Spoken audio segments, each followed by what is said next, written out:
En el año 68, en el mes de septiembre, en la ciudad de Bucaramanga, tuve el privilegio de ir con mi familia a oír la palabra del Señor por primera vez, y allí nos convertimos al Evangelio. Desde entonces he permanecido siempre en la iglesia. Una tarde así, muy libremente, le digo a mi abuelita que quería saber cómo era ese proceso de entregarle el corazón al Señor, y entonces me llevó a la iglesia. La pastora Silvia de Gallo me hizo la oración de fe. Lo que sí estoy segura y convencida es que algo maravilloso pasó ese día, espectacular, algo que no se puede describir, algo que es solamente Él y yo, Dios y yo, así sencillo.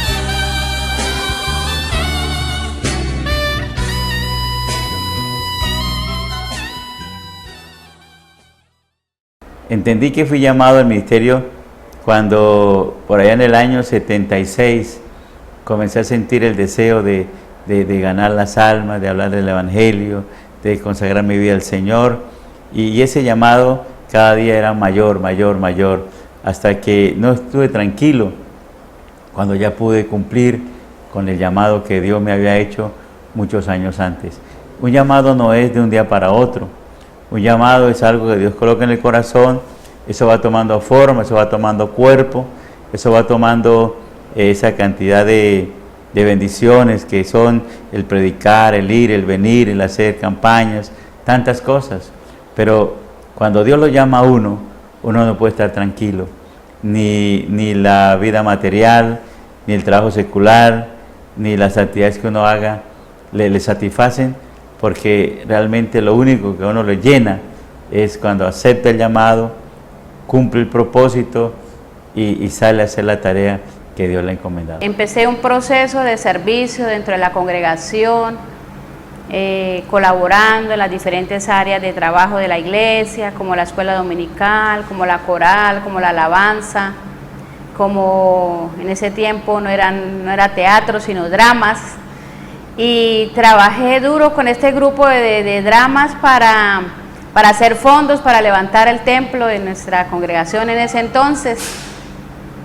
Y de ahí empezó un proceso maravilloso de mi corazón, de servirle al Señor como de tiempo completo, pero la idea mía era más bien como misionera, porque en ese tiempo asistía mucho a nuestras iglesias, la escuela de Jucún, y esta escuela enfatizaba mucho acerca de las misiones, así que creía que iba a ser era una misionera.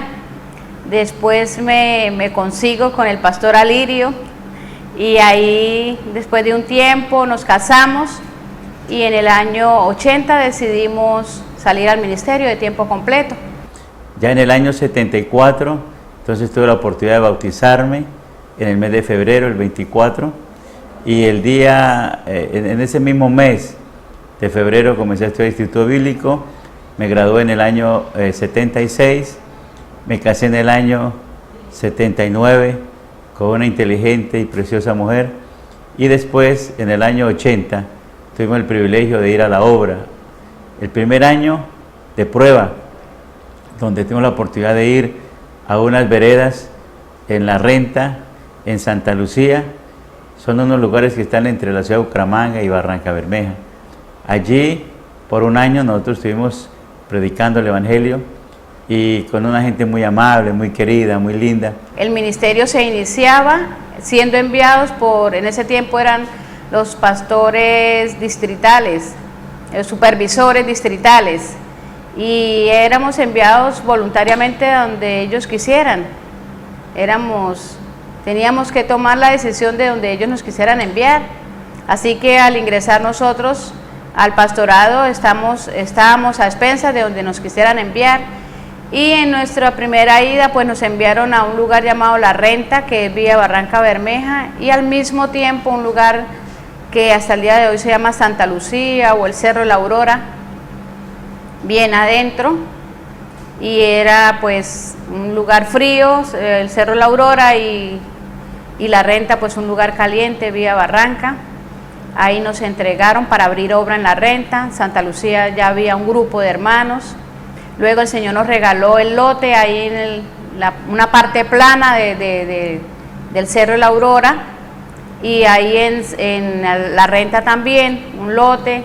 Hicimos pues en ese tiempo pues como unas enramadas más bien en madera. Allí en ese año nosotros tuvimos algunas experiencias muy difíciles porque nos tocaba caminar horas, y con Herly embarazada era para nosotros muy duro, pero ese amor por la obra, ese amor por predicar la palabra, ese amor por llevar el mensaje a los necesitados realmente nos inspiraba a hacerlo. De manera pues que ese año para nosotros fue de aprendizaje, de bendición en todas las direcciones, y en muchas ocasiones Herly embarazada de Juan Carlos se rodó por algunas cuestas. En otras ocasiones se cayó de una silla en un comedor donde estábamos, y todo esto realmente fue increíble porque pensábamos que pronto Juan Carlos no iba a nacer, o en su defecto no iba a ser un hombre inteligente, pero todo lo contrario, porque Dios siempre paga, Dios siempre da, Dios siempre bendice, Él no se queda con nada. Es un Dios que promete y cumple, y hasta ahora Él nos ha cumplido. Como en el mes de diciembre nos llaman y nos informan que nosotros vamos a ser trasladados, que si estábamos dispuestos a ir a otro lugar, y nosotros pues dijimos que sí, que estábamos dispuestos a seguir haciendo la voluntad del Señor. Juntamente con el pastor Nelson fuimos llamados a ser trasladados, y entonces había un lugar para ir, y uno era Tunja y el otro era Cúcuta. Entonces echaron suertes, y las suertes cayeron sobre Jonás. Echaron 2 papelitos, que cualquiera que sacara el papelito, ya sea para Tunja o para Cúcuta, pues debería irse. En el año 81 me trasladaron a la ciudad de Cúcuta, donde llegué al barrio Loma de Bolívar. Veníamos entonces con Juan Carlos, que solamente tenía 4 meses, y allí nació Johan David, y después en el año 90 fuimos trasladados a Comuneros. Pero allí en Loma de Bolívar Dios nos dio la oportunidad de trabajar y conseguir un lote, y lo construimos, un templo muy bonito con casa pastoral. Ya llegamos a la Loma de Bolívar, pues ya era iniciar una obra ahí, otra obra ahí, pero los hermanos se comprometían pues a darnos como el desayuno y ayudarnos así con la comida mientras nosotros empezamos a avanzar y a ganar las almas. Era muy difícil porque eso es muy triste, uno tener que ir para que le den el desayuno. Entonces un hermano llamado Demetrio con su mamá, muy hermosos, se comprometieron a darnos el desayuno. Entonces ellos vendían para el sustento de ellos pasteles, avena, papas chorreadas, todo eso en un triciclo. Entonces yo iba en las mañanas y les colaboraba con la hechura de esos alimentos, y de ahí pues nos daban un pastel y la guapanela o la avena, y así fuimos avanzando hasta que Dios nos fue bendiciendo de tal manera que ya podíamos sostenernos solos.